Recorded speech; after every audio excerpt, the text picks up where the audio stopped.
हाँ जी, second class है हम लोगों की कैपिटल गेन की। लास्ट क्लास में हमने जो सीखा था उसके अंदर कोई डाउट है तो पूछो फटाफट से, जल्दी से पूछो वरना चलूँ आगे। चलो देखें जरा कि हमने क्या पढ़ा था लास्ट क्लास में। नंबर 1 तो हमने सेक्शन 45 सब सेक्शन 1 के अंदर अपने पास में, हाँ मैं आ रहा हूं उसके ऊपर भी आ रहा हूं, ठीक है जी। ये चार्जिंग सेक्शन था हमारा।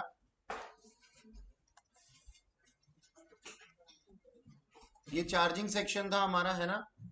इसके अंदर हमने कंडीशंस पढ़ी थी। क्या पढ़ा था हमने कंडीशंस में? हम लोगों ने कंडीशन में पढ़ा था कि कैपिटल गेन में आने के लिए किसी भी कंसीडरेशन को कैपिटल एसेट होना चाहिए, वो कैपिटल एसेट ट्रांसफर होना चाहिए और वो एग्जम्प्ट नहीं होना चाहिए इनकम अंडर सेक्शन 54। ठीक है जी। हाँ, सेक्शंस नहीं बोलेंगे अभी सर, 54 बोल करके काम चला लेंगे। यानी कि मेन तो बात यह है कि there should be a capital asset and that capital asset should be transferred, और हमने और प्रॉफिट होना चाहिए। हाँ ठीक है जी। अच्छा, ये जो ट्रांसफर है इसकी भी हमने कोई डेफिनेशन पढ़ी थी, चलिए उसको भी थोड़ी देर में साइड रखते हैं। ट्रांसफर की डेफिनेशन की बात अभी थोड़ी देर में करेंगे। हम लोगों ने क्या कहा था कि ट्रांसफर में सिर्फ वो ट्रांसफर चीजें नहीं आती जो सेल होती हैं, एक्सचेंज, रिलिंग्विशमेंट और बहुत सारी चीजें आती हैं। ठीक है जी। तो ट्रांसफर होना चाहिए का मतलब क्या है? Transfer of ownership. सबको कंबाइन करके एक ही चीज हमने बोला था कि क्या होना चाहिए जी? ओनरशिप की ट्रांसफर होनी चाहिए। ठीक है ना। तो ये कंडीशंस हमारे पास में थी। ठीक है सर। फिर हमने कुछ और चीज देखी थी। क्या देखा था हमने? हमने देखा था डेफिनेशन ऑफ कैपिटल एसेट। ठीक है जी। डेफिनेशन ऑफ कैपिटल एसेट, इसके अंदर हमने कहा था ज्यादातर हमारे पास में क्या आता है कि क्या नाम है, ज्यादातर मैंने आप लोगों को बताया था कि आप लोगों को नॉलेज है कि कैपिटल एसेट क्या होते हैं, लेकिन मैंने इसके अंदर कुछ ऐसे एसेट बताए थे जो कि कैपिटल एसेट नहीं है, तो उनके ऊपर कैपिटल गेन नहीं लगेगा, है ना। ठीक है जी। हाँ जी बेटा, आज नेटवर्क इश्यूज हैं थोड़े से, तो ऑनलाइन क्लास की रिकॉर्डिंग मिल जाएगी। रिकॉर्डिंग हो रही है हमारे यहाँ पे, और बाकी अभी ऑनलाइन क्लास नहीं मिल पाएगी। आज कुछ दिक्कत है इसके अंदर। हाँ जो भी है मतलब, ठीक है। तो जो भी आपके संगी साथी हों उनको मैसेज कर दो कि थोड़ा नेटवर्क इश्यूज हैं आज यहाँ पे इंस्टीट्यूट में, तो आज रिकॉर्डिंग ही मिलेगी, रिकॉर्डेड क्लास मिल जाएगी। अच्छा जी। और इसके बाद में हमने देखा था क्या? Short term versus long term capital gain.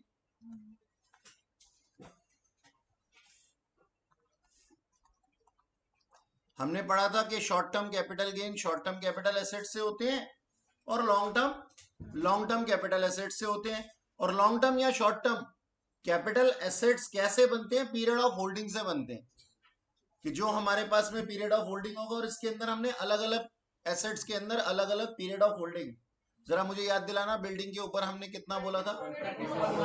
24 months ही सुनना है हमेशा मुझे आपके मुंह से, कभी भी 2 साल नहीं सुनना। उसका कारण क्या है? साल एक ऐसा टाइम पीरियड होता है जो 1 जनवरी या 1 अप्रैल से शुरू होकर के 31 मार्च या 31 दिसंबर पे खत्म होता है। लेकिन हम किसी भी कैपिटल एसेट को होल्ड करने के लिए, परचेज हो या सेल हो, ये शुभ मुहूर्त का वेट नहीं करते, तो हम बात करते हैं महीनों में। तो आप हमेशा इसको ऐसे ही याद करेंगे, 36 मंथ्स, 24 मंथ्स, 12 मंथ्स, जैसा भी हो। ठीक। अच्छा जी। और हम लोगों ने क्या पढ़ा था लास्ट क्लास में, बोलो? Asset not regarded as capital asset, तो हमारे पास में कैपिटल एसेट्स के अंदर हो गया ना, डेफिनेशन ऑफ कैपिटल एसेट्स की एक्सेप्शन है वो। ठीक है। अच्छा, और हमने क्या पढ़ा था? Definition of transfer. Definition of transfer भी हमारा हो गया था, सेक्शन 2 सब सेक्शन 47। ठीक है जी। और लास्ट में जब चैप्टर खत्म हो जाएगा ना, सुनो मेरी बात, तो एक मजे की बात बताऊंगा तुम्हारे को, और कंपनी सेक्रेटरीज के क्वेश्चन में तो, ये पेपर में तो ये जरूर क्वेश्चन आता है, transfers not regarded as transfer, मतलब ऐसी ट्रांसफर, ऐसी ट्रांजेक्शन्स जो कि ट्रांसफर ही नहीं मानी जाती, ऐसी बहुत सी ट्रांजेक्शन्स होती हैं जिनको कि हमने कैपिटल गेन के अंदर ट्रांसफर ही नहीं माना। अब एक बात बताओ, किसी एसेट, किसी चीज को एसेट होने से रोक दूं, या फिर अगर कोई एसेट हो और उसको ट्रांसफर की डेफिनेशन से बाहर कर दूं, तो उसके ऊपर कैपिटल गेन आ सकता है क्या? सबसे बड़ी बात क्या है, नहीं सबकी नहीं आई अभी तक, मैंने जो पूछा उसका जवाब सबने नहीं दिया। क्या मेरी बात आप लोगों को समझ में नहीं आई? एक बार रिपीट करता हूं, good morning to all of you, ठीक है, जाग जाओ, वरना पानी की बाल्टी यहाँ पे रख लूंगा मैं, होली का तो वैसे ही टाइम है, बुरा भी नहीं मान पाओगे, है ना? तो मैं क्या कह रहा हूं, मैं ये कह रहा हूं सर, मैंने एक बात बोली, मेरी इंटेंशन क्या है कि मैं एक ट्रांजेक्शन के ऊपर कैपिटल एसेट, कैपिटल गेन नहीं लगाना चाहता। मैं कौन हूं? मैं लॉ मेकर हूं, मैं उसके ऊपर कैपिटल गेन नहीं लगाना चाहता किसी भी वजह से, whatever is the reason. तो मैंने क्या कहा, मैंने ये कहा कि मैं किसी भी चीज को, अगर कोई कैपिटल एसेट दिख भी रहा है, उसको कैपिटल एसेट की डेफिनेशन से अगर बाहर कर दूं, तो उसके ऊपर कैपिटल गेन नहीं आएगा ना। सिमिलरली अगर मान लो कोई कैपिटल एसेट है, मैंने रखा हुआ उसको कैपिटल एसेट की डेफिनेशन में, लेकिन उसको ट्रांसफर की डेफिनेशन से बाहर कर दूं, यानी कि उस ट्रांजैक्शन को रिस्ट्रिक्ट कर दूं कि ये नहीं मानी जाएगी जी ट्रांसफर, तो क्या उसके ऊपर कैपिटल गेन लगेगा? तो दो कंडीशंस है ना मेरे पास में, देखो पॉजिटिव इनकम आएगी तभी टैक्स लगेगा, वो सेकंड, थर्ड और फोर्थ कंडीशन तो जो है वो है। सबसे पहली मेजर कंडीशंस क्या है, there should be a capital asset and that capital asset should be transferred. Last class में तुमने मुझसे सीखा कि ऐसे कैपिटल एसेट जो कि कैपिटल एसेट नहीं माने जाते, जैसे अर्बन एग्रीकल्चर लैंड, है ना, स्टॉक इन ट्रेड, बहुत सारी चीजें, नहीं मुझे नहीं पूछना, ठीक है, आपने सुना। अब मैं क्या कहता हूं, अगर मैंने किसी चीज को कैपिटल एसेट माना हुआ है और उसको ट्रांसफर से, ट्रांसफर की डेफिनेशन से बाहर कर दूंगा, तो सर क्या हो जाएगा फिर वो, तो ये कैपिटल गेन नहीं लगेगा। तो इंटेंशन क्या है हमारी, इंटेंशन है कैपिटल गेन ना लगने देने की। ओके, ठीक है, बात समझ में आई? ठीक है जी, कैपिटल गेन नहीं लगेगा ऐसी ट्रांजेक्शन्स के ऊपर जो कि कैपिटल एसेट नहीं है, या तो, या फिर जो ट्रांसफर नहीं मानी जाती। तो ये कौन सी चीजें हैं जिसको कि ट्रांसफर नहीं माना जाता, ये चैप्टर के लास्ट में पढ़ेंगे थ्योरी पॉइंट ऑफ व्यू से। अभी तो हमें पहले पॉजिटिव पॉजिटिव चीजें लेनी है। वो बहुत सारी एक थ्योरी है कि उसके अंदर हम लोगों ने कुछ ऐसी ट्रांसफर मानी हुई है, जिन ट्रांजेक्शन्स मानी हुई हैं जिनको कि हम ट्रांसफर मानते ही नहीं। ठीक है सर, ओके। अच्छा, अब मैंने आप लोगों को एक और चीज बताई थी, how to calculate capital gain, है ना?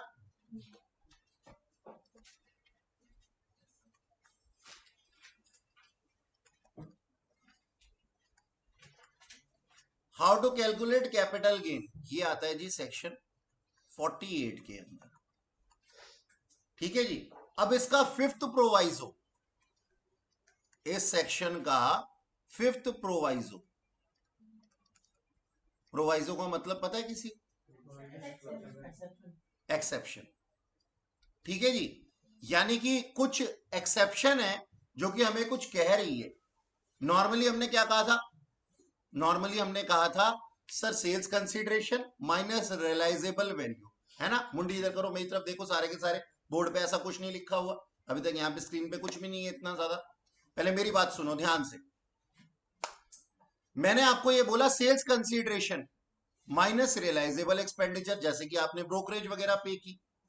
अब मैं ना आपसे एक बात पूछ रहा हूं, जरा मेरे को ना ध्यान से जवाब देना, और फिर मैं प्रोवाइजो पढ़ाऊंगा, ठीक है? मैंने अपने शेयर्स को ट्रांसफर किया, लास्ट क्लास में याद है हमने शेयर्स के ऊपर एक क्वेश्चन किया था, आप लोगों ने भी किया था, आपका कॉन्फिडेंस लेवल बूस्ट अप करने के लिए मैंने आपको एक क्वेश्चन दिया था, आपने सही करके दिखाया था। तो हम क्या कहते हैं, मैंने ना कुछ शेयर पर सेल किए, अब मैंने ना इसके ऊपर एक खर्चा किया, क्या? Security transaction tax. चाहे मैंने सेल किए हो या परचेज किए हो, सिक्योरिटी ट्रांजेक्शन टैक्स नाम से ही पता लग रहा है ना, सिक्योरिटी की ट्रांजेक्शन की है मैंने, और उस ट्रांजेक्शन के ऊपर छोटा सा एक टैक्स लग गया, भले ही वो कितना ही परसेंट हो, वी आर हार्डली कंसर्न, हमें कोई लेना देना ही नहीं है। मैं आपको ये कह रहा हूं ये खर्चा है, क्या ये एक एक्सपेंडिचर है या नहीं है? मैंने इनको अपने 50,000 शेयर बेच दिए और 50,000 शेयर बेचने के लिए मुझे मान लो 1,000 रुपए का सिक्योरिटी ट्रांजेक्शन टैक्स पे करना पड़ा, मान लो करना पड़ा, तो मेरे हाथ में कितने आए? 49,000। मानते हो? ठीक है जी। लेकिन प्रोवाइजो फिफ्थ क्या कहता है कि आप सिक्योरिटी ट्रांजेक्शन टैक्स को रियलाइजेबल वैल्यू की तरह से ट्रीट नहीं कर सकते, ब्रोकरेज की तरह से ट्रीट नहीं कर सकते। रियलाइजेबल एक्सपेंडिचर को आप सिक्योरिटी ट्रांजेक्शन टैक्स को आप रियलाइजेबल एक्सपेंडिचर की तरह ट्रीट नहीं कर सकते, ना ही तो बेचते हुए नंबर 1, और ना ही खरीदते हुए आप इसको कॉस्ट ऑफ एक्विजिशन के अंदर ऐड कर सकते हो। और सर ये क्या बोल दिया आपने, एक बार फिर से बताओ। हाँ बताऊंगा, और ध्यान से सुनो। मैंने सेल किया, सिक्योरिटी ट्रांजैक्शन टैक्स पे किया, हो सकता है उन्होंने परचेज किया हो, उनसे भी सिक्योरिटी ट्रांजैक्शन टैक्स लिया हो, ट्रांजैक्शन तो दोनों के पॉइंट ऑफ व्यू से है ना। तो इसने मुझे कितने दिए? 50,000 दिए शेयर्स के बदले में, इसने मुझे पैसे दिए, तो इसका परचेजिंग अमाउंट कितना हो गया? 50,000। अब इसने है ना इस ट्रांजैक्शन को करने के लिए सिक्योरिटी ट्रांजैक्शन टैक्स भी पे किया, तो ये अपनी cost of acquisition, we are Indian, छोटा से छोटा खर्चा भी इंक्लूड कर लेते हैं ना। तो हमने क्या कहा? हमने कहा जी, ये कहती है दुनिया भर में बताती फिर रही है, कह रही है मेरी तो कॉस्ट ऑफ एक्विजिशन जो है ना वो 51,000 बन गई है। क्यों? क्योंकि एक तो इस शेयर की कॉस्ट प्लस इसकी कॉस्ट, इसको परचेज करने के लिए ये टैक्स मेरे को मैंडेटरीली देना था। तो ये दुनिया को क्या बताती फिर रही है? 51,000 मेरी कॉस्ट है। और मैं क्या बोल रहा हूं दुनिया को? मैं बोल रहा हूं मेरे को 50,000 तो रिसीव हुए थे मैडम से, लेकिन इसके ऊपर मुझे ट्रांजैक्शन टैक्स पे करना पड़ गया, और ये मेरी 49 है। लॉ मेकर्स दोनों को मना कर देते हैं, कहते चुप रहो, अपनी ये स्टेटमेंट क्रॉस कर दी उन्होंने। कहते ना तो security transaction tax cost of acquisition माना जाएगा फॉर परचेजिंग पर्सन, और ना ही जो सेल कर रहा है उसका रियलाइजेबल एक्सपेंडिचर माना जाएगा। तो याद रखना, पॉइंट डाल दूंगा सिक्योरिटी ट्रांजैक्शन टैक्स, और तुम गलत कर दोगे। कुछ भी नहीं, कुछ भी नहीं जी जनाब, कुछ भी नहीं। बड़ा दिल को ठेस लगती है, हाय सर ये तो गलत हो गया। अब है तो है, मैं क्या करूं? कैसे कर दिया? अभी जब जीएसटी पढ़ेंगे ना, आईटीसी पढ़ेंगे, तब तो बहुत झटके लगेंगे तुम्हारे को, लेकिन उसका मैं बताऊंगा कि ऐसा है तो क्यों है। इनपुट टैक्स क्रेडिट मिल जाता है, वो चीजें टैक्स इंक्लूड नहीं होते। यहाँ सिक्योरिटी ट्रांजैक्शन टैक्स को हमने ना रिस्ट्रिक्ट किया है जी, सीधी सी बात। ओके, याद रहेगा? पक्का? चलो देख लेंगे। ऐसा कह करके मैं कहना क्या चाहता हूं, चैलेंज करना चाहता हूं तुम्हारे आईक्यू लेवल को। क्या आप चैलेंज एक्सेप्ट करते हैं? चलो ठीक है। हाँ जी, यही स्पेसिफिक टेस्ट सर। और अगर आपको और टैक्स बीच में लाने हो, आप पार्लियामेंट में पहुंचिए, आजकल तो सभी जीत रहे हैं, है ना, सभी जीत रहे हैं। तो जाओ वहां पे, पढ़ा लिखा बंदा हमारे बीच में से उठ करके कोई पार्लियामेंट में जाएगा, लॉ मेकर बनेगा, अच्छा लगेगा हमें भी, हम भी कहेंगे हमारा भाई बैठा है वहां पे। आगे से हम ये नहीं कहेंगे चाचा विधायक है, भाई विधायक है, नालायक। मतलब जबरदस्ती इसको करना, कुछ कह रहा और भी तो बताओ, कुछ और भी हो सामान। अच्छा चलो लिख ले इसको, देखो शॉर्ट में लिख लेते हैं, बड़ा बड़ा नहीं लिखेंगे, सब कुछ बुक्स में लिखा हुआ है, ठीक है। तो प्रोवाइजो फिफ्थ क्या कहता है? Security transaction tax paid not allowed as cost of acquisition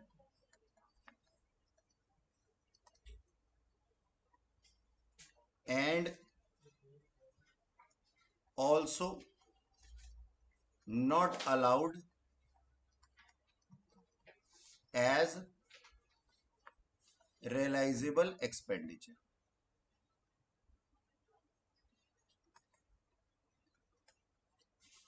ठीक है जी, हो गया जी। फिफ्थ प्रोवाइजो की बात, सिक्योरिटी ट्रांजैक्शन टैक्स सर बहुत बार ही आएगा, अपने आप याद हो जाएगा।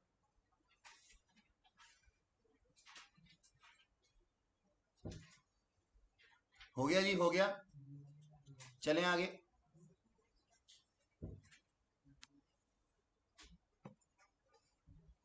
सिक्स्थ पॉइंट, नहीं सिक्स्थ पॉइंट नहीं, सॉरी, इसी का eighth proviso,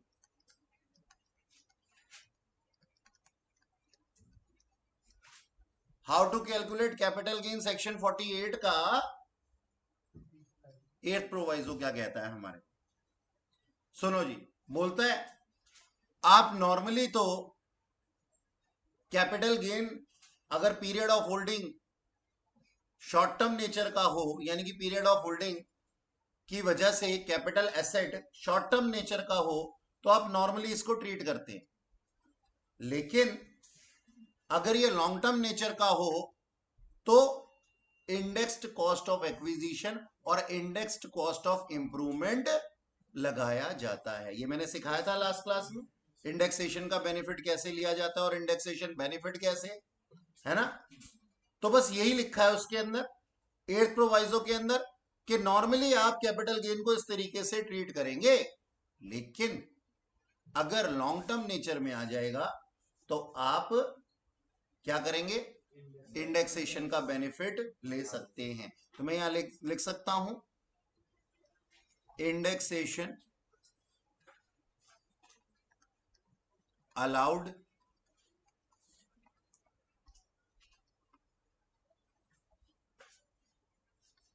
in case of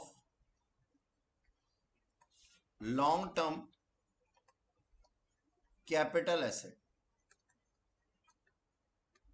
अब लॉन्ग टर्म कैसे बनता है वो पीरियड ऑफ होल्डिंग पे डिपेंड करता है, और कौन कौन से एसेट्स के लिए क्या क्या टाइम पीरियड है ये आप लोगों को पता है, लास्ट क्लास में पढ़ाया गया। लास्ट क्लास ना याद हो तो एक बार रिवाइज कर लेना, मेलेडी खाओ खुद जान जाओ, ठीक है जी। अच्छा चलो, अब ये तो हो गया एट प्रोवाइज, लेकिन ना कुछ रूल्स ऐसे भी कहते हैं कि अगर लॉन्ग टर्म का नेचर होगा तब भी हमारे पास में इंडेक्सेशन का बेनिफिट नहीं मिलेगा। देखो आओ, अब कंफ्यूजन क्रिएट हो जाती है ना, थोड़ी थोड़ी कंफ्यूजन क्रिएट हो जाती है। सर ये क्या बोल रहे हो, कभी कुछ बोल रहे हो कभी कुछ बोल रहे हो, ऑर्गेनिक केमिस्ट्री बना रखा है इसको तुमने, है ना। ऐसा तो नहीं है, देखो मैं समझाता हूं पॉइंट पॉइंट वाइज। क्या बोलते हैं हम, सबसे पहले हमने पढ़ा सेक्शन 48 क्या कहता है, कहता है सर सुनो, आप कैलकुलेट कैसे कर सकते हैं कैपिटल गेन, ये हमने लास्ट क्लास में सीखा, और 5 लाइनों के अंदर हम कैलकुलेट कर सकते हैं, है ना। अच्छा, उसके बाद में हमने लास्ट क्लास में एक बात और सीखी थी कि अगर period of holding long term होगा, ठीक है जी, तो कैपिटल एसेट लॉन्ग टर्म बन जाएगा, तो इंडेक्सेशन का बेनिफिट लेने का अधिकार है, ठीक है। सभी ट्रांजैक्शंस के ऊपर लॉन्ग टर्म होने पे इंडेक्सेशन का बेनिफिट मिलता है, ये कहना बिल्कुल गलत है, क्योंकि हमने कुछ एसेट्स को ऐसा बना के रखा हुआ है जहां पे वो लॉन्ग टर्म नेचर के तो हैं, बावजूद उसके उनको इंडेक्सेशन का बेनिफिट लेने का अधिकार नहीं है। याद है मैंने लास्ट क्लास में बोला था, जैसे कि डिबेंचर्स। ये ऑनलाइन क्लास ले रहे थे, इनको याद है, जो फेस टू फेस ले रहे थे उनको। फेस टू फेस ली थी तुमने भी, अच्छा ठीक है, एक ही ने ली थी मतलब फेस टू फेस, और घर जाकर के तो हम किताबों को ऐसे फेंक देते हैं ना, जाओ जाओ। अब सुबह से तो तुम्हारी चक्कर में उठे ही हुए थे, अब पूरे दिन पढ़ते ही थोड़ी ना रहेंगे।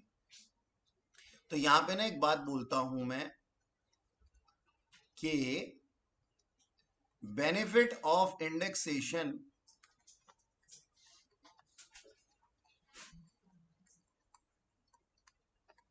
Not allowed in certain cases.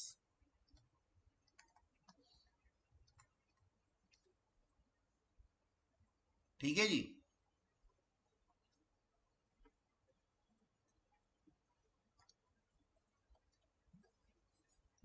even if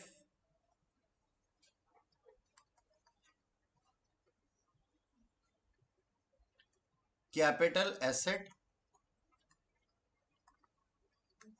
is a long term capital asset. ठीक है जी, याद रखना।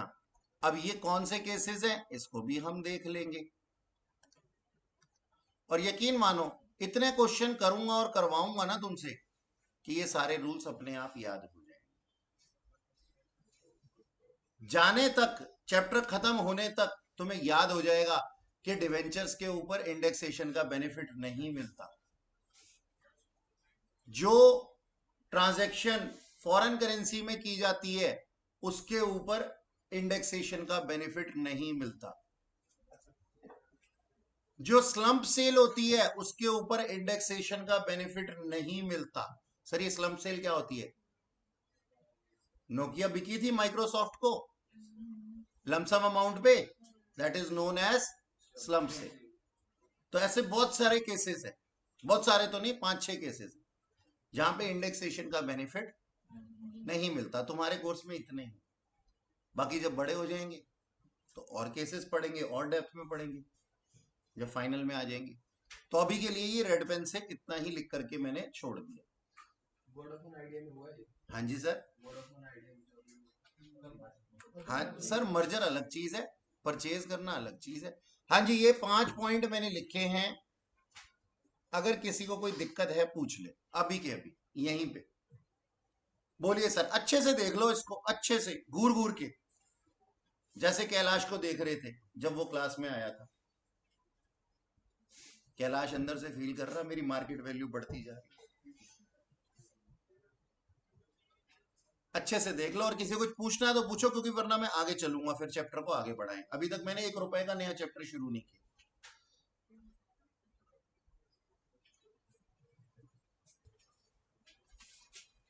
कॉस्ट ऑफ एक्विजिशन,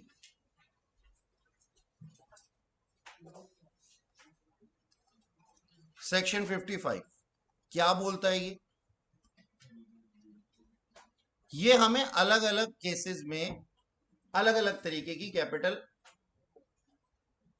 एसेट्स के ऊपर कॉस्ट ऑफ एक्विजिशन की बात करता है। लेकिन हम सेक्शन 55 पढ़ें उससे पहले हमारा एक कॉन्सेप्ट पढ़ना बहुत ज्यादा जरूरी है। ठीक है जी, और वो कॉन्सेप्ट लगेगा हर चीज पे, लेकिन नहीं लगेगा कुछ चीजों पे, उसको हम पढ़ेंगे। तो अभी सेक्शन 55 शुरू करने से पहले, क्योंकि इसकी जरूरत पड़ेगी वहां पे, तो हम एक चीज पढ़ रहे हैं, hashtag concept of fair market value of 2012। लिखेंगे जी नंबर 1। देखो अपन तो तोड़ तोड़ के लिखवाएंगे इसको ताकि तुम्हें याद हो जाए। If capital asset acquired prior to 2012, कब? आवाज नहीं आई, इतनी जोर से बोल रहे हो तुम, मेरे को आवाज ही नहीं आ रही। 2001-2 से पहले, यानी कि अगर मैं कहता हूं mister X purchase a capital asset, a house property, a land and building, a jewellery as on 1 April 2005, तो क्या concept of fair market value लगेगा? पहली कंडीशन ही वायलेट हो चुकी है, तो कैसे लगेगा? चलो सर आगे चलते हैं। And fair market value of capital asset as on 2001-2 is given in question. हाँ जी, दूसरी कंडीशन क्या है? और फेयर मार्केट वैल्यू 2001-2 की दी हुई हो क्वेश्चन के अंदर। अगर दी ही नहीं होगी तो फिर बात ही खत्म हो गई सर। फिर number 3, which is more than actual purchase price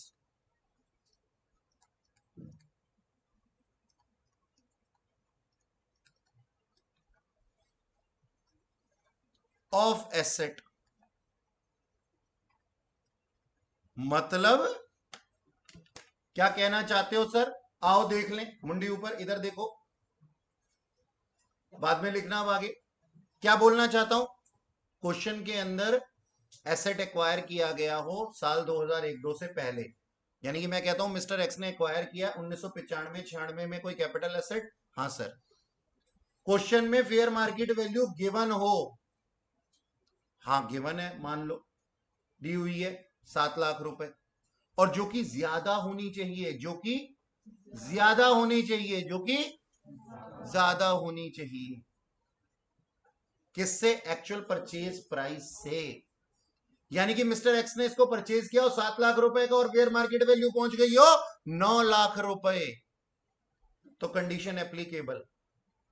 तीनों हरी झंडियां जब मिल जाएंगी तो हम फेयर मार्केट वैल्यू ऑफ 2001-2 को एक्चुअल परचेज प्राइस लेंगे और एक्चुअल परचेज प्राइस को दरकिनार कर देंगे, यानी कि एक्चुअल परचेज प्राइस को छोड़ करके हम फेयर मार्केट वैल्यू। शॉर्ट में बताऊं, जैसा कि तुम याद करते हो, फेयर मार्केट वैल्यू अगर ज्यादा है ना 2001-2 की, तो हमारे को क्या लेना है? फेयर मार्केट वैल्यू ही लेना है। और लिखा क्या हुआ है रूल्स में?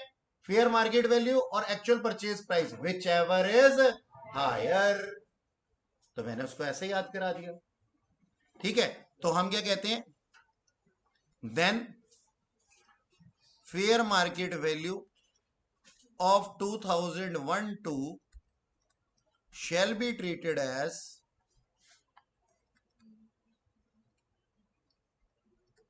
cost of acquisition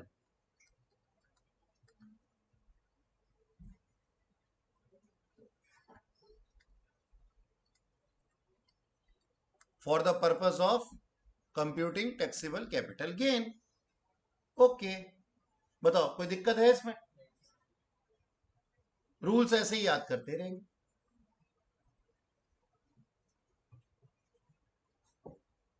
करें क्वेश्चन? लिखो, जल्दी लिखो फटाफट से। हाँ जी, नेक्स्ट देखेंगे। मैंने बनाया जी, मैंने आपको पढ़ाना था सेक्शन 55 कॉस्ट ऑफ एक्विजिशन। ठीक है जी, और कॉस्ट ऑफ एक्विजिशन के अंदर हमने concept of fair market value 2001-2 पढ़ लिया। और अब मैं अलग अलग एसेट्स के टाइप में ये कह रहा हूं कि कॉस्ट ऑफ एक्विजिशन क्या होगी, जिसमें कि मैंने सबसे पहला लिया है शेयर्स, जिसके के ऊपर हमने क्वेश्चन किया। और क्वेश्चन में क्या था कि सर हमारे पास में एसेट अगर एक्वायर किया गया था 2001-2 से पहले और उसकी फेयर मार्केट वैल्यू गिवन थी क्वेश्चन में, जो कि ज्यादा थी एक्चुअल परचेज प्राइस से, तो हम एक्चुअल परचेज प्राइस को छोड़ करके फेयर मार्केट वैल्यू ऑफ 2001-2 ले लेते थे। तो मैंने शेयर्स के सामने लिखा है इसकी कॉस्ट ऑफ एक्विजिशन क्या होगी? Higher of fair market value of 2001-2 और एक्चुअल परचेज प्राइस। देखो इसके आगे ना एक चीज और लिख लेते हैं, if applicable.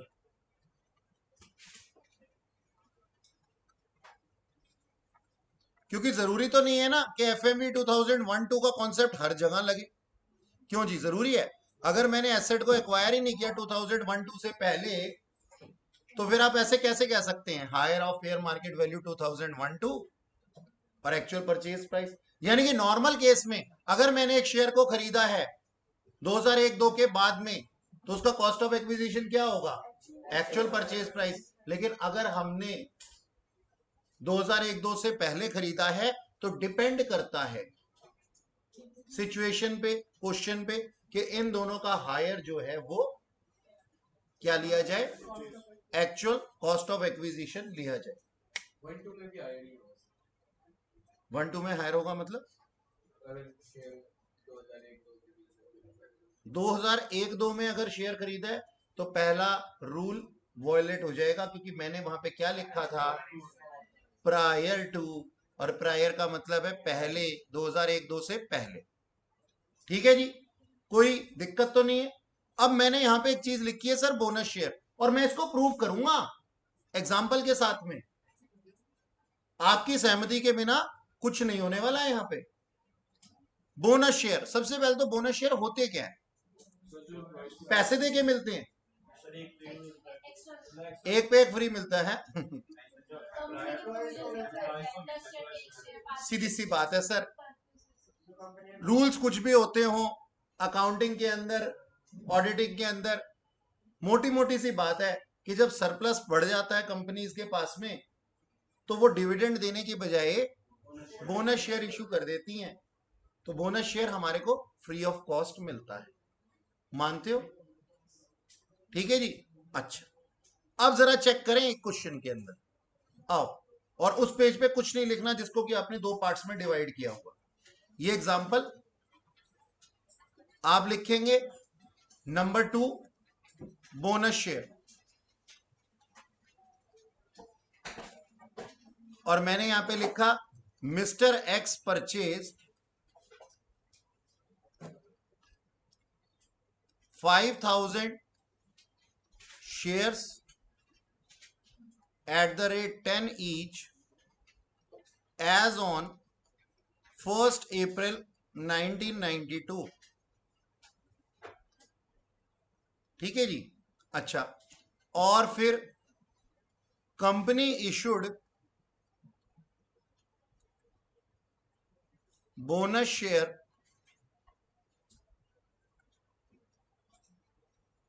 To him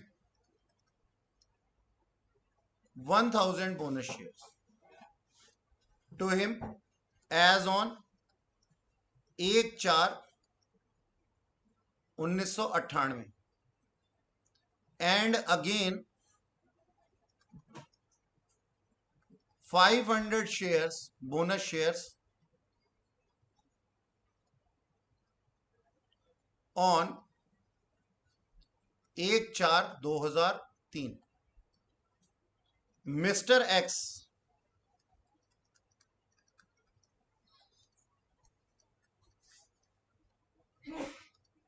sold all the shares to Mr. Y at the rate 100 each. Brokerage paid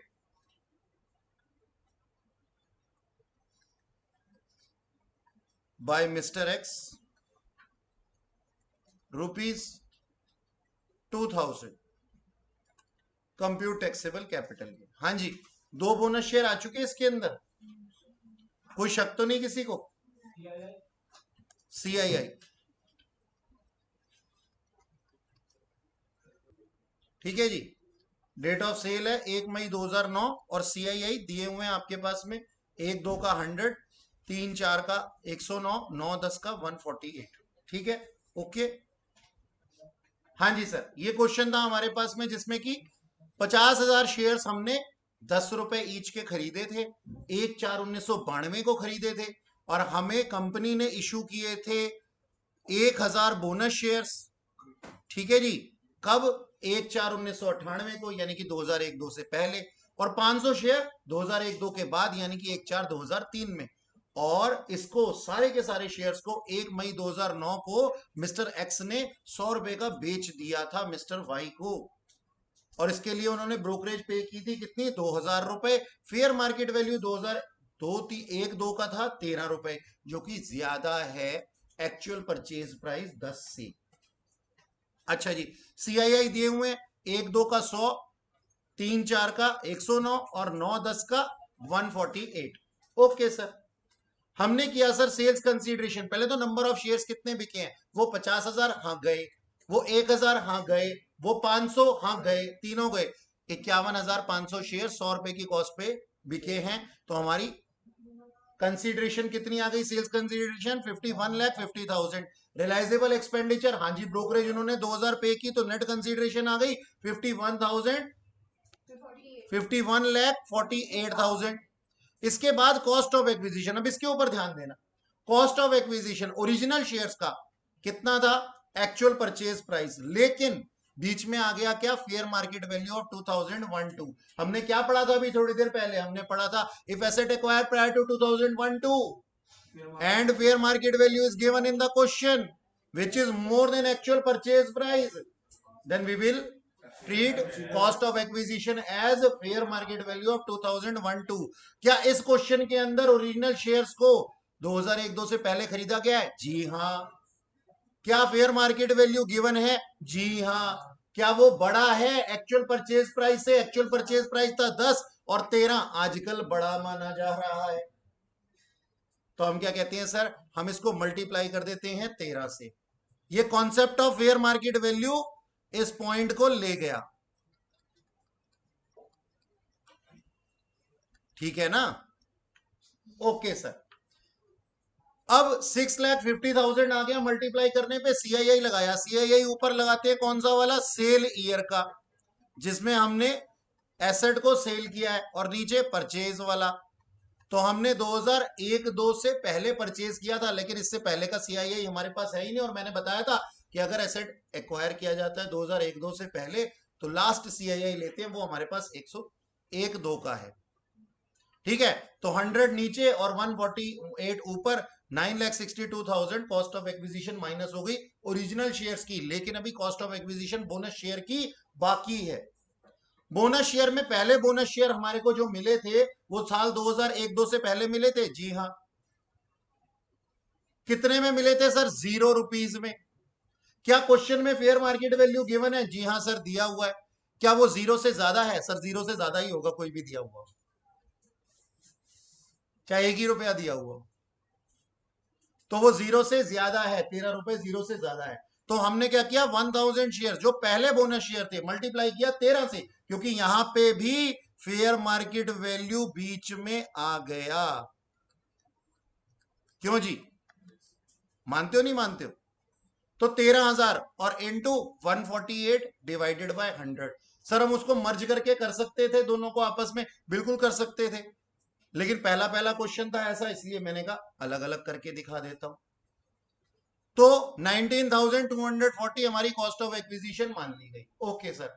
अब सेकंड बोनस शेयर कितने के थे, 0 के लिए थे। क्या एक्वायर किया गया था 2001-2 से पहले, नहीं सर, फेयर मार्केट वैल्यू 2001 का कॉन्सेप्ट लगेगा ही नहीं, इसकी actual purchase price he cost of acquisition मानी जाएगी, और एक्चुअल परचेज प्राइस कितना था सर, 0। 500 को 0 से मल्टीप्लाई करेंगे 0 ही आ जाएगा, लॉन्ग टर्म कैपिटल गेन आ गया, माइनस करने के बाद तीनों की कॉस्ट ऑफ एक्विजिशन को, ओके। तो अब मैं ऊपर लिख सकता हूं कि अगर बोनस शेयर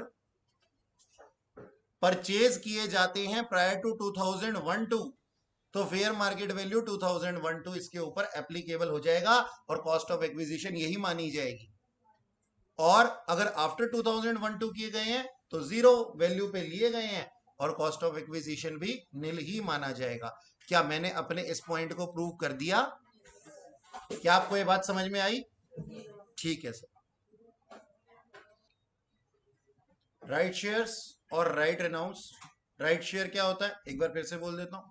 राइट शेयर्स है हमारे पास में जिन शेयर्स को हम एग्जिस्टिंग शेयर होल्डर को, कंपनी अपने एग्जिस्टिंग शेयर होल्डर को राइट देती है कि वो नया बिड जो कि लॉन्च किया जा रहा है या फिर जो नया शेयर इशू किया जा रहा है उसको खरीद सके, तो पैसे देके ही खरीदेगा ही, फ्री में तो मिलेगा नहीं बोनस शेयर की तरह। तो हमारे पास राइट शेयर का कॉस्ट ऑफ एक्विजिशन क्या होगा, एक्चुअल परचेज प्राइस और fair market value as the case may be. तो वहां पे मैंने लिखा है ना इफ एप्लीकेबल, यानी कि डिपेंड करेगा ये राइट शेयर आपने कब खरीदा, 2001-2 के बाद या 2001-2 से पहले।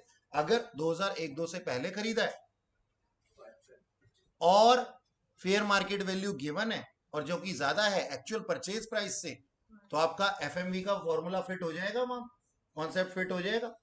तो उस केस में क्या हो जाएगा जी, actual cost of acquisition, cost of acquisition क्या मान ली जाएगी जी?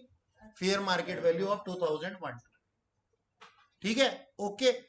ये राइट शेयर का था कि मैं एक कंपनी था, मैंने आपको शेयर्स दिए, आप लोग मेरे एग्जिस्टिंग शेयर होल्डर थे और आपने पैसे देके उस शेयर को खरीदा है। तो पैसे दिए हैं तो कॉस्ट ऑफ एक्विजिशन क्या लगेगा? Actual purchase price. और अगर एफएमवी 2001-2 की एप्लीकेबल हो रही होगी तो वो। ठीक है जी, ओके, इसमें कोई दिक्कत तो नहीं। अब दूसरा है हमारे पास में क्या? राइट रेनाउंस। मैं कंपनी था, मैंने आप लोगों को बोला, मैंने कहा जी आप मुझसे ये शेयर्स परचेज कर लो। आपने कहा नहीं सर, हमारी परचेजिंग पावर खत्म हो चुकी है। आपके शेयर्स तो बहुत अच्छे हैं, अच्छा डिविडेंड देते हैं, रिडम्पशन भी अच्छा होता है, लेकिन हमारी परचेजिंग पावर खत्म हो गई है, हम और नहीं परचेज कर सकते, लेकिन हम अपने दोस्त को दिलवाना चाहते हैं। आप अपने दोस्त के पास में गए, आपने उस पर्सन को अपना अधिकार ट्रांसफर कर दिया। अधिकार किसके पास था? आप लोगों के पास था ना खरीदने का। तो उस पर्सन ने शेयर्स खरीदे किससे? मुझसे ही, कंपनी से ही, लेकिन एक थैंक यू अमाउंट आपको भी ट्रांसफर किया। तो उसके तो दो खर्चे हो गए, कंपनी को भी देना पड़ा और ओनर ऑफ राइट को भी देना पड़ा। तो उसकी एक्चुअल कॉस्ट ऑफ एक्विजिशन क्या हो जाएगी जी? Amount paid to company and paid to right of owner. ठीक है जी। मान लो आप वो पर्सन थे जिनको कि मैंने राइट दिया था कि खरीद लो। आप बाहर से किसी पर्सन को, मान लो मैं एक कंपनी हूं, इन मैडम को मैंने बोला, मैंने कहा जी 100 शेयर खरीद सकती हो, आप खरीदना चाहती हो राइट शेयर? कहते सर मैं नहीं खरीदना चाहती, मैं अपनी एक सहेली को या दोस्त को दिलवाना चाहती हूँ। ठीक है सर। अब उस शेयर का प्राइस 98, दोस्त ने इनको भी 2 रुपए ट्रांसफर कर दिए और 98 में शेयर मुझसे खरीद लिया, क्योंकि इनके अलावा उसको कोई और दिलवा ही नहीं सकता था। तो उसकी कॉस्ट ऑफ एक्विजिशन कितनी पड़ी? 98 + 2 पर शेयर के हिसाब से। डन, ओके, अच्छा जी। अच्छा सुनो, एक क्वेश्चन पुट अप करना चाहता हूं। क्या समझते हैं आप लोग कि ये जो राइट रिनाउंस हो रहा है, ये शॉर्ट टर्म कैपिटल गेन होगा या लॉन्ग टर्म कैपिटल गेन होगा? Depends upon period of holding. कोई ऐसा जवाब ना दे मुझे। शॉर्ट टर्म क्यों होगा और लॉन्ग टर्म होगा तो लॉन्ग टर्म क्यों होगा? पहले तो राइट शेयर जो है ना वो लिस्टेड है शेयर मार्केट में। बोलो और बोलो। 12 महीने का टाइम पीरियड होता है शॉर्ट टर्म के लिए और लॉन्ग टर्म के लिए 12 महीने से ज्यादा।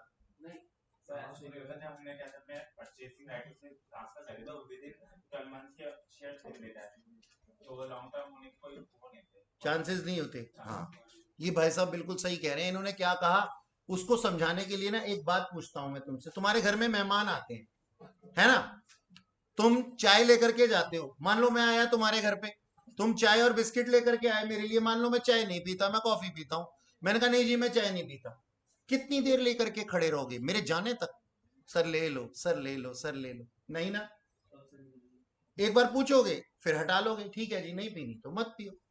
अब क्या लगता है, मैं एक कंपनी, तुम लोग मेरे राइट के होल्डर, मैं तुम्हारे आगे सजा करके शेयर्स को प्लेट में कितने टाइम तक रखूंगा? 12 महीने से ऊपर। सर ले लो ना, ले लो ना, ले लो ना, नहीं।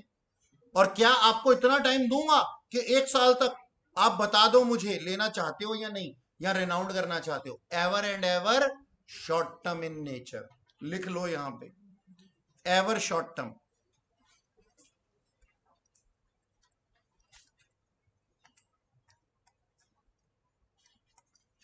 पूरे टाइम नहीं होता। हाँ जी, देखिएगा, इस केस में फेयर मार्केट वैल्यू 2001-2 का एप्लीकेबल नहीं होगा। इन एसेट्स के केस में एफएमवी ऑफ 2001-2 एप्लीकेबल नहीं होगी।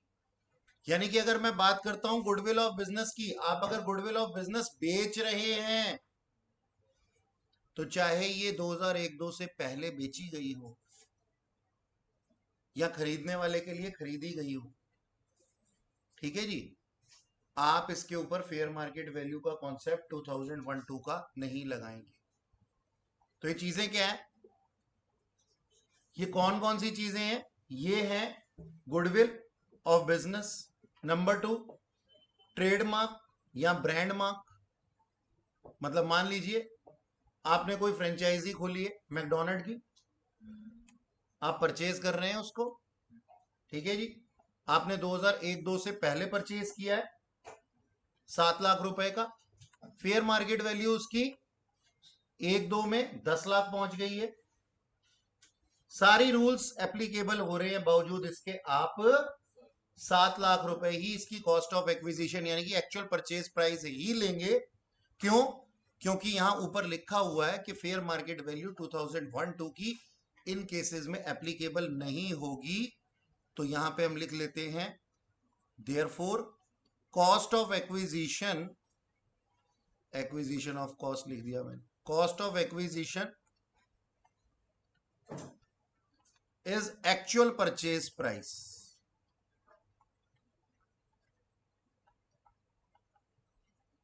ठीक सर। कॉपीराइट, पेटेंट्स, ट्रेडमार्क्स, लूमार्स, लूमार्स क्या होते हैं? रूट परमिट भी लिख सकते हैं आप इसके अंदर। लूमार्स होते हैं हमारे पास में जैसे मैन्युफैक्चरिंग के लिए ना, कमर्शियल मैन्युफैक्चरिंग के लिए जो इंडस्ट्री होती हैं वो गवर्नमेंट ऑफ इंडिया के साथ में कुछ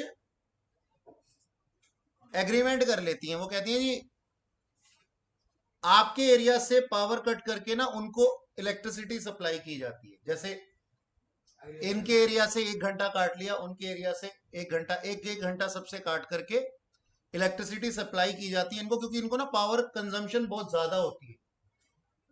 तो उनको मालूम है कि ठीक 12 बजे लाइट आएगी और 8 बजे चली जाएगी, 8 घंटे के ही लू मार्स है। अब मैंने ऐसा एग्रीमेंट, ऐसे लू मार्स खरीद रखे थे और अब मैं ऐसे लू मार्स को आपको बेचना चाहता हूं, तो ये एक कैपिटल एसेट है। मैंने राइट लिया हुआ था लू मार्स का, और या फिर लू मार्स लिए हुए थे और मैंने इसको आपको ट्रांसफर कर दिया कि अब मैं प्रोडक्शन नहीं कर रहा हूं जी, आप कर लेना। टेनेंसी राइट, वो तो आपको पता है हाउस प्रॉपर्टी के अंदर आप कर चुके। किसी भी तरीके के कोई भी टेनेंसी राइट अगर आप ट्रांसफर कर देते हैं और उससे कोई कंसीडरेशन लेते हैं और इसको आपने 2001-2 से पहले एक्वायर किया था, इवन देन इसके ऊपर एक्चुअल परचेज प्राइस ही इसकी कॉस्ट ऑफ एक्विजिशन मानी जाएगी। Right to carry on business and business या फिर प्रोफेशन, ऐसे अधिकार होते हैं हमारे पास कि हाँ ये बिजनेस हम कर सकते हैं या फिर सिर्फ हम ही कर सकते हैं।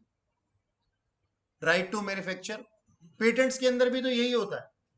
मैंने पेटेंट्स परचेज कर ली, मैंने किसी पर्सन से, किसी साइंटिस्ट से कोई पेटेंट खरीद लिए, उसने कोई इन्वेंशन करी थी और मैंने उसकी इन्वेंशन के उसके पैसे ले लिए। कॉपीराइट के अंदर भी तो यही होता है, पब्लिशर को मिलते हैं ना कॉपीराइट, उसके अलावा कोई और नहीं कर सकता। नहीं सर हम तो फोटोकॉपी रोज करते हैं, गलत है।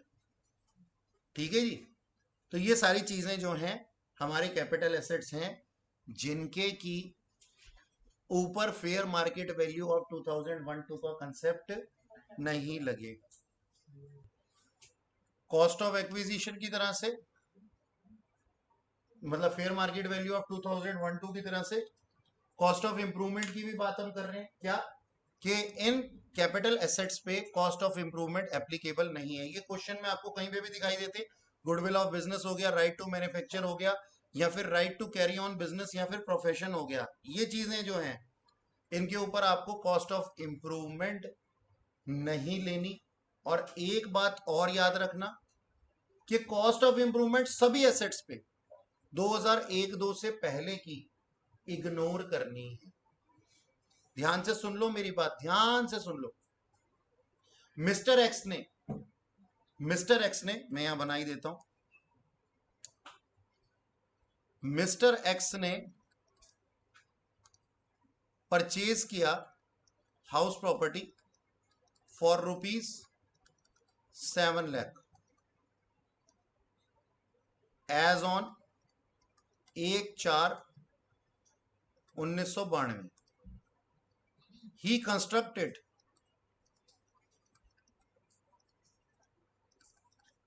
for ₹2 lakh as on 1 May 1998 and further on 30 September 2005 Mr. X sold house property for rupees 99 lakhs। ठीक है जी। तो इस केस में आपकी सेल्स कंसीडरेशन 99 lakhs होगी। रियलाइजेबल एक्सपेंडिचर कुछ है नहीं, नील होंगे। ठीक है जी। और 99 lakhs आपकी नेट कंसीडरेशन आ जाएगी। आप लेंगे कॉस्ट ऑफ एक्विजिशन, मान लीजिए फेयर मार्केट वैल्यू ऑफ 2012 दी हुई थी 12 लाख रुपए। तो अब बताओ 7 लाख लोगे या 12 लाख लोगे? और ये 12 लाख का कॉन्सेप्ट इस पे लग रहा है कि नहीं लग रहा? बिल्कुल लग रहा है सर। एक्चुअल परचेज प्राइस था, पहले तो एसेट परचेज की गई थी 2012 से पहले जी। फेयर मार्केट वैल्यू क्वेश्चन में गिवन था जो कि ज्यादा था एक्चुअल परचेज प्राइस से। तो सर हम 12 लाख रुपए कॉस्ट ऑफ एक्विजिशन ले लेंगे। इंडेक्स कॉस्ट ऑफ एक्विजिशन कितनी आ जाएगी? 12 lakh multiplied by CII of the year of sale. हमने कब सेल किया इसको? 5/6 में। 5/6 का CII कब था? 117। और हमने इसको परचेज किया था 92 में, लेकिन 1-2 से पहले का CII है नहीं, 100। ये जो भी आ जाएगा। अब मैं करता हूं sir cost of improvement, indexed cost of improvement.